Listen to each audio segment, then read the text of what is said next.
Indian association of gastrointestinal endosurgeon एवं Sparsh hospital पक्षर 3 दिनिया फेलोशिप कार्यक्रम लेप्रोस्कोपी रोबोटिक कोलोरेक्टाल सर्जरी चिकित्सा क्षेत्र में अत्याधुनिक पद्धति संपर्क में शिक्षा नेले युव चिकित्सक शिक्षा और ज्ञानकौशल विषय में वरिष्ठ और अभिज्ञ डाक्तर तालीम देते।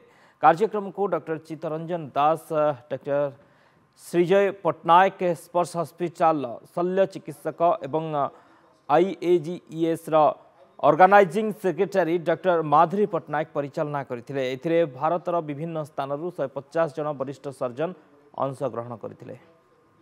मेनली आमे जो मेडिकल साइंस टा सदाले इम्प्रूव करुची और नुआ नुआ टेक्निक्स आसी नुआ टेक्निक्स जो एडवांस टेक्निक्स ही आसीबो से जो बेसिक सर्जरी जे सिखुचंती से एडवांस टेक्निक हठात जानी परिबेनी सेति में आस्ते आस्ते से सीनियर्स जे आमे जो सिखिलु आमे भी सेमती आस्ते आस्ते सिखिकी एते पर्यंत आसिलु सेईटा स्किलटा जोटा अछि नेक्स्ट जनरेशन को पास ऑन करिवार निहाती दरकार सेति पई एई CMEs की ट्रेनिंग प्रोग्राम्स बेले बेले हुए।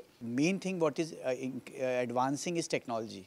So if technology is there, then we can give benefit to all our patients. So in areas like Delhi, Mumbai, the technology comes little bit earlier than in smaller cities. So we were able to get the newer technology, like we are doing endoscopic fistula treatment or endoscopic pilonidal sinus treatment. We were able to do it maybe 4-5 years before the area where it will be coming now.